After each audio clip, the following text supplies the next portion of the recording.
आप सबका हमारे YouTube के चैनल पे बहुत बहुत स्वागत है। आज हम महाराष्ट्र स्टेट बोर्ड के 9th क्लास का हिस्ट्री ईयर चैप्टर पढ़ने वाले, हिस्ट्री ईयर सब्जेक्ट पढ़ने वाले हैं। पहला चैप्टर है सोर्स ऑफ हिस्ट्री।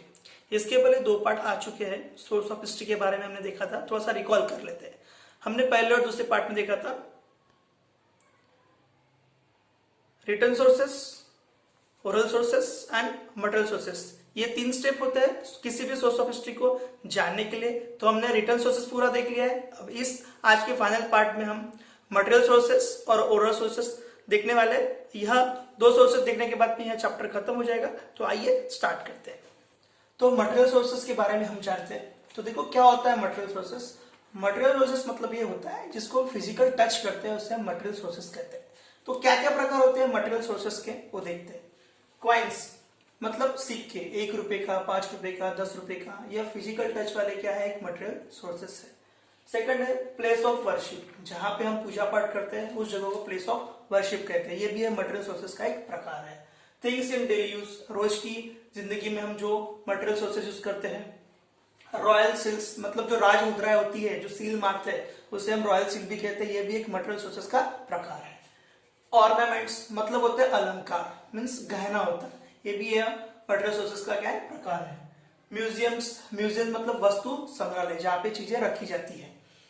क्लोथिंग, जो हम ट्रेडिशनल कपड़े पहनते हैं, पारंपरिक जो कपड़े पहनते हैं, ये भी क्या है, मटेरियल सोर्सेस का एक प्रकार है। तो इस तरह से क्या होता है, मटेरियल सोर्सेस के बहुत सारे प्रकार है। इससे हमें क्या पता चलता है, हिस्ट्री, हमारे को मॉडर्न हिस्ट्री के बारे में पता चलता है। तो अब देखते हैं पहला कॉइन्स के बारे में क्या बोला गया है।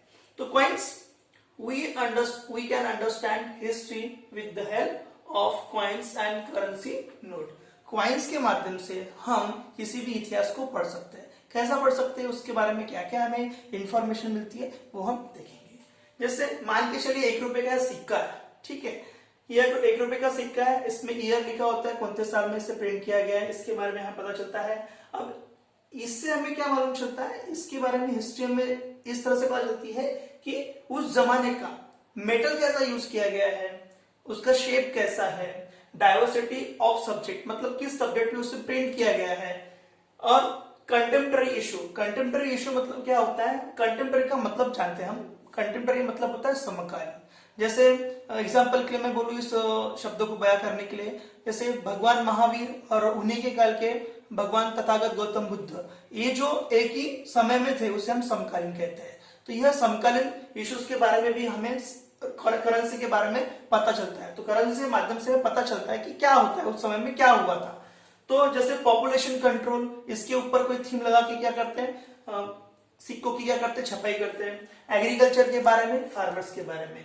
तो ये सारी चीज जो कॉइन्स के ऊपर प्रिंट करते हैं, इस सारे माध्यम से हमें क्या पता चलता है, सोर्स ऑफ हिस्ट्री पता चलती है। आइए देखते हैं आरबीआई। आरबीआई क्या होता है। आरबीआई का फुल फॉर्म है reserve bank of India.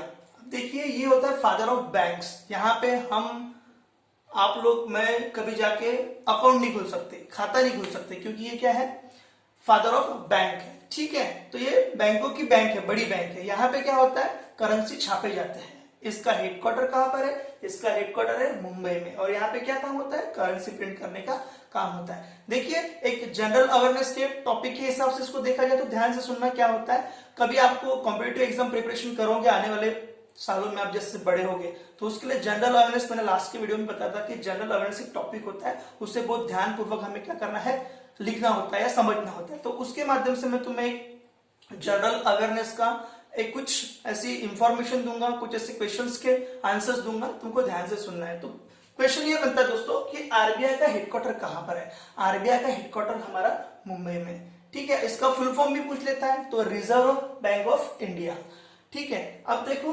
Bharat देश में करेंसी प्रिंट करने के 4 स्थान है ऐसे।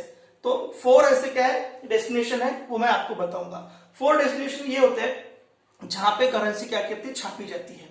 जैसे सेंट्रल गवर्नमेंट कंट्रोल करती है 2 जगहों में। तो पहला है अपने महाराष्ट्र का नासिक और दूसरा है एमपी का देवास, ठीक है। इसके बाद में जो आरबीआई की सब्सिडियरी जो होती है, इनके अंडर में 2 छपाई यंत्र वाले क्या है, 2 जगह है। तो पहला है मैसूर कर्नाटका में और दूसरा है सालबोनी वेस्ट बंगाल में। तो ये आपको यह आरबीआई के जो भी करेंसी नोट को छापने वाले जो 4 मिनट स्थान बताया उसको ध्यान में रखना है।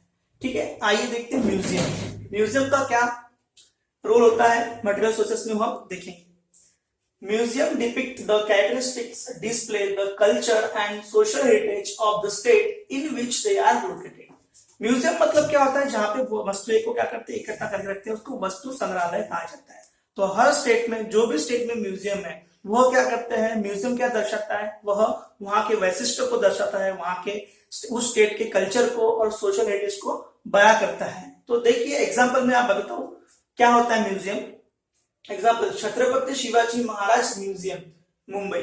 मुंबई में क्या है, छत्रपति शिवाजी महाराज का म्यूजियम है, और रिजर्व बैंक म्यूजियम यह पुणे में है। ठीक है, यह दोनों म्यूजियम महाराष्ट्र स्टेट में है।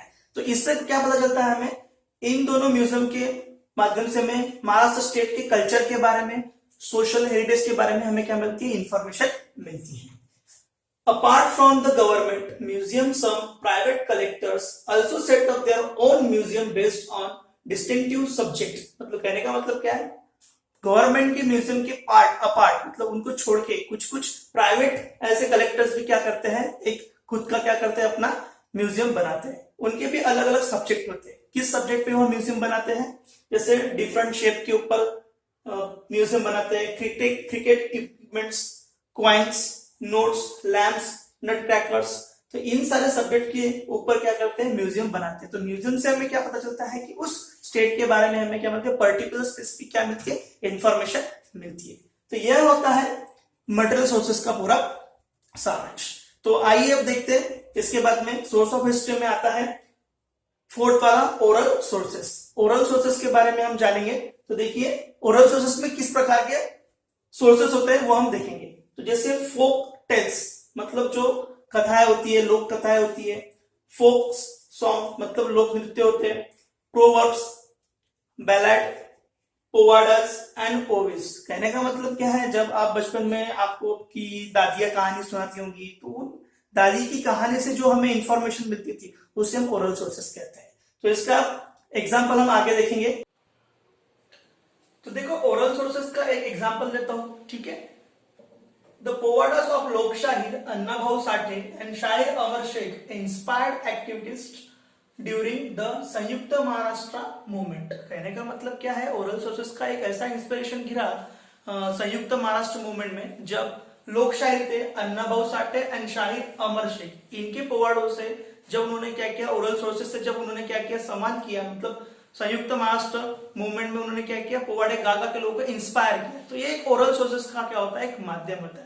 जैसे मैं एक एग्जांपल और मतलब आपकी किताब में दिया गया है, यह बताया गया है कि एक किसी भी घटना को एक विजुअलाइज करके शब्दों में बयां करना, उसको कविता कहते हैं। तो उस कविवर्य कुसुमाग्रज जी ने एक सुंदर कविता लिखी है, जो भारत चीन के जो युद्ध में जो वारदात हुई थी, जो घटना हुई थी, उसके बारे में अच्छी कविता लिखी है। अपने आह्वान यह कविता का नाम है, उसकी 2 लाइन में आपको गा के सुनाऊंगा। बर्फाचे तट पेटूनी उठले, सनद शिवाचे कोसळले, रक्त आपुल्या आईचे शुभ्र हिमावर ओघळले। ये 2 कविता है, ये कविता की मैं 2 लाइन आपको समझा के दी। तो इस कविता के माध्यम से आपको बहुत सारा क्या होता है, सोचने पे मजबूर रहती है, क्या दृश्य हुआ होगा उस युद्ध में। तो एक ओरल सोर्सेस का बहुत अच्छा इंपैक्ट गिरता है ना। तो यह होता है ओरल सोर्सेस के बारे में। अब देखिए 5th नंबर का होता है ऑडियो विजुअल सोर्सेस। क्या होता है वो देखिए। इसके माध्यम तुमको से सबको पता है, टेलीविजन, फिल्म्स, इंटरनेट, रेडियो। तब टेलीविजन, फिल्म, इंटरनेट के माध्यम से हम क्या कर सकते हैं, ऑडियो वीडियो क्या कर सकते हैं, देख सकते हैं। एक सोर्सेस है, इसके बारे में इंफॉर्मेशन मिल सकती है। अभी हम आपसे बात कर रहे हैं, आप भी टेलीविजन पे बहुत सारी चीज देखते हो, पिक्चर देखते हो, इंटरनेट पे बहुत सारे चीजें देखते हो, उससे हमें क्या पता चलता है, बहुत सारी इंफॉर्मेशन मालूम चलती है। तो ये एक माध्यम होता है ऑडियो विजुअल सोर्सेस का। जैसे domestic and foreign TV channels, जैसे अपने इंडिया के बहुत सारे डोमेस्टिक चैनल है, फॉरेन के भी चैनल है। जैसे फॉरेन के चैनल कौन से है, हिस्ट्री चैनल है, डिस्कवरी है, नेशनल जियोग्राफी है, बीबीसी है, न्यूज के चैनल है। इन सब चैनल से क्या पता, हमें पता चलता है कि उस जगह पे क्या हो रहा है, क्या क्या चीजें हो रही है, हमें उसके बारे में पता चलता है। तो ये होता है ऑडियो विजुअल सोर्सेस का एक माध्यम। तो आइए देखते हैं हम ऑडियो विजुअल सोर्सेस के आगे में क्या है। ए पे है FTII, फिल्म, इसका फुल फॉर्म होता है film and television institute of India. इसको स्टार्ट किया था गवर्नमेंट ऑफ इंडिया ने, ये हमारे पुणे में है महाराष्ट्र के, ये सन 1960 1916 इसको एस्टेब्लिश किया गया था। इसका ऑब्जेक्टिव क्या था? इसका ऑब्जेक्टिव था प्रोवाइडिंग पब्लिक एजुकेशन, मतलब पब्लिक को टेलीविजन के किस तरह से एजुकेशन देना चाहिए, उसके लिए क्या किया है, FTII निर्माण किया गया है। अब देखते हैं बी, इंडिया न्यूज रिव्यू। ये क्या होता है देखते हैं। It has produce news reels and documentaries on important events, social issues, art, sports etcetera. तो कहने का मतलब क्या है, इंडिया न्यूज के जो भी रिव्यूज है ये क्या करते हैं, न्यूज रील्स और डॉक्यूमेंट्रीज बनाते हैं। किस किस चीज के ऊपर, किसी भी इंपॉर्टेंट इवेंट्स के ऊपर, सोशल इश्यूज के ऊपर, आर्ट्स के ऊपर, स्पोर्ट्स के ऊपर, किसी भी पॉलिटिशियन के ऊपर, कोई भी ऐसा एक टॉपिक है जहां पे से लगता है कि बनाना चाहिए, वहां पे न्यूज रील्स और डॉक्यूमेंट्रीज इंडिया न्यूज रिव्यू बनाती है। अब डॉक्यूमेंट्रीज मतलब क्या होता है, छोटी क्लिप, छोटी पिक्चर होती है, वो भी बनाती है। किसके ऊपर बनाती है वो, prominent social leader and the people who have major contribution to the country, मतलब जो वरिष्ठ लीडर है, नेता है, जिन्होंने क्या देश के लिए कुछ अच्छे काम किए, उन नेताओं के ऊपर भी क्या करते हैं, डॉक्यूमेंट्रीज फिल्म बनाई जाती है। These news reels and documentaries are useful for studying the history of modern India. अब कहने का मतलब क्या है, जैसे हम अभी पिक्चर देखते हैं, पैट्रियोटिक पिक्चर आती है बहुत सारी, जैसे भी उरी पिक्चर आई थी, आपने उसमें वो पिक्चर में देखा होगा किस तरह से सर्जिकल स्ट्राइक हुई थी, उसके बारे में सारी इंफॉर्मेशन दी गई थी, उसके ऊपर पिक्चर बनाई थी, बॉर्डर पिक्चर बनाई गई है, ऐसी बहुत सारी पिक्चर बनाई गई है, जिससे हमें क्या पता चलता है, हम स्टडी कर सकते हैं किसी भी मॉडर्न इंडिया की हिस्ट्री के बारे में। तो ये है ऑडियो विजुअल सोर्सेस का एक माध्यम।